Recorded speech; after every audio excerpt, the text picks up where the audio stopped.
Good morning po sa lahat. So, may tanong po ako sa inyo lahat.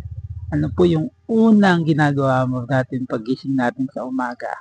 Ano yung unang kinukuha po natin? Ano yung unang tinitingnan po natin? So, ngayong umaga, gusto ko pong i-remind po kayo in Joshua chapter 1, verse 8, sabi po dito, "This book of the law shall not depart from your mouth, but you shall meditate on it day and night, so that you may be careful to do according to all that is written in it. For then you will make your way prosperous, and then you will have a good success."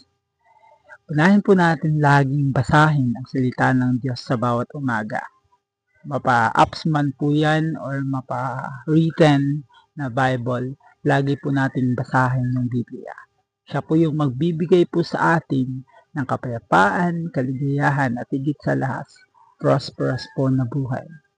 At matututo po tayo sa mga salita ng Diyos. God bless everyone po. Ingat po tayong lahat. Bye-bye.